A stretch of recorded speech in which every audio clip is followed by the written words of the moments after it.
தமிழகத்திலே உள்ள அனைத்து மக்களும் சுபிட்சமாக இருக்கின்றார்கள். எங்கள் முதல்வரை பொறுத்தளவில் தவறு என்று தெரிந்தால் எதன் மீதும் நடவடிக்கை எடுப்பதற்கு தயங்க மாட்டார். அது இன்னார் இனியவர் என்பதல்ல.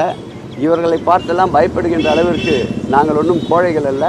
இந்த கட்சி, இந்த கூடாரம் 75 ஆண்டுகளை கடந்த இயக்கம். இது நிமிர்ந்த நடையோடு மேலும் மேலும் பற்பல சாதனைகளோடு 2026 ஆட்சியில் அமரும். இப்போ பாருங்க, நேற்று திருச்செந்தூர், அதுக்கு முந்தின நாள் பழனி, 2 பேர் இறந்து போனாங்க. வயசுன்னு பார்த்தா ரொம்ப கம்மியான வயசு தான். மூச்சு திணறல் ஏற்பட்டுச்சா, என்ன காற்று பிரச்சனை அதுன்னு சொல்றாங்க, ரைட்டு. ஆனா கோயில்களில் எல்லா கோயில்களையும் இப்போ கூட்டங்கள் அதிகமாக இருக்குது. நல்ல வருமானம் வருது, கோடிக்கணக்கில் சம்பாதிக்குது அரசாங்கம். ஆனா பக்கத்திற்குள்ள வசதிகள் கிடையாது. உதாரணத்துக்கு நல்ல இந்த வெயில் காலம் ஏசி போடலாம், ஒரு தங்குறதுக்கு ரூம் வைக்கலாம், அவங்க ரெஸ்ட் எடுக்கிற கொஞ்சம் எல்லாம் ஒரு 4 ஹவர் 5 ஹவர் லைன்ல விட்டா என்ன பண்ணுவான்? அவன் ஆல்ரெடி ப்ராப்ளம் இருக்கும் அவங்களுக்கு. 5 ஹவர் 6 ஹவர் வேத்து விறுவிறுத்து போயிருந்தாங்கன்னு என்ன ஆகும்? ஹார்ட் அட்டாக் சாதாரணமாக வந்துடும். இது காரணம் திமுக அரசு தான் நான் சொல்லுவேன். ஏன்னா பக்தர்களுக்கு வசதி ஏற்படுத்தக்கூடிய அறநிலைத்துறை தேவையில்லையப்போ. இந்த அறநிலைத்துறை பார்த்துட்டு இருக்கிற சேகர் பாபு ராஜினாமா பண்ணிட்டு போயிடலாம் வீட்டுக்கு.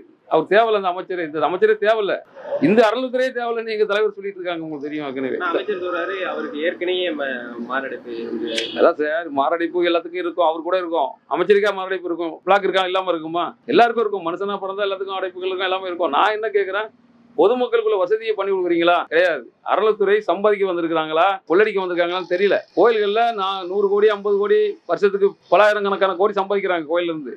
எல்லா கோயிலும் வருமானம் அதிகமா இருக்குது. இந்த வருமானத்தை எடுத்துட்டு போய் என்ன பண்றாங்க இவங்க? கோயில்கள்ல நல்லா ஏசியை போட்டு வைக்கலாம், நல்ல பாத்ரூம் வசதி பண்ணி கொடுக்கலாம், போற பக்தர்கள் உட்கார்ந்து தரிசனம் பண்ற அளவுக்கு ரெஸ்ட் எடுத்துட்டு போற மாதிரி ஒரு கேலரி மாதிரி பண்ணி கொடுக்கலாம். அதெல்லாம் பண்றாங்களா? அந்த வசதி பண்ற கிடையாது. ஆடு மாடு மாதிரி அடைச்சி லைன்ல விட்டு மூச்சு முட்டி நெரிச்சிக்கிட்டு ஒருத்தர் இது பண்ணா என்ன ஆகும்? ஹார்ட் அட்டாக் வரதான் செய்யும், வராதவங்க கூட வந்துடும். அதனால இந்த திமுக அரசாங்கம் தான் இதுக்கு பொறுப்படுத்துக்கணும். ஆன்மீக துறையான அறநிலைத்துறை காலி பண்ணணும். எங்களை பொறுத்தளவில் அது தேவையில்லை. தமிழகத்துக்கு தனியார்கிட்ட இந்த இந்து கோயில்களை ஒப்படைக்கணும்னு ஒரு வேண்டுகோளா வைக்கிறேன். குடமுழுக்க பண்றது இவங்களா பண்றாங்க, அந்தந்த கோயிலில் இருக்கிற பக்தர்கள் பண்றாங்க, இவங்க பண்றது கிடையாது. 1000 கோயில் பண்ணிட்டேன்னா 1000 கோயில் இவங்களா பண்றாங்க. அந்த அறநிலைத்துறை அங்க உள்ள என்ன பண்ணுது, அங்க லோக்கல்ல இருக்கிற பணக்காரங்களை பார்த்து அவங்களுக்கு ஒரு கமிட்டியை போட்டு, ஆலய கமிட்டி அந்த கமிட்டின்னு போட்டு அவங்க தான் பண்றாங்க. இவங்க செலவு பண்றது கூட பண்றது கிடையாது. கோயில் காசு இவங்க எடுத்துட்டு போறது மட்டும் தான் இவங்க வேலை. கோயிலுக்கு இவங்க எதுவும் பண்றது கிடையாது. இப்ப உதாரணத்துக்கு 20 கோடி 50 கோடின்னு ஒதுக்குறாங்க. ரம்ஜானுக்கு ஒதுக்கி இருக்கிறாங்க, அரிசி கஞ்சி வாங்குறேன்னு ஒதுக்குறாங்க, கிறிஸ்டின்ஸுக்கு ஒதுக்குறாங்க. தெரியும், கோயிலுக்கு புனரமைக்கிறேன்னு சொல்லி பழைய கோயிலில் புனரமைக்கிறோம்னு சொல்றாங்க. ஆனா ஆயிரக்கணக்கான இந்து கோயில்கள் சிதில அடைஞ்சு போய் கிடக்குது, கண்காணிப்பு இல்லாமல் இருக்குது, பூஜை இல்லாமல் இருக்குது. அதுக்கு ஒரு 1000 கோடி ஒதுக்குறாங்களா இவங்க?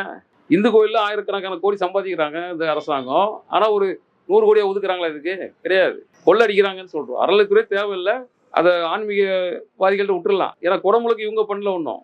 ஆயிரக்கணக்கான கோயில் குடமுழுக்கு பண்றது அந்தந்த ஏரியாவில் உள்ள மக்கள், அந்த பகுதி கோயிலை சேர்ந்த நிர்வாகிகள் தான் பண்றாங்க, பொதுமக்கள் தான் பண்றாங்க. இதை இவங்க பண்ணதை பெரும்பாலும் பீத்திக்க கூடாது. அதெல்லாம் இந்து அறநிலைத்துறை தேவையில்லை.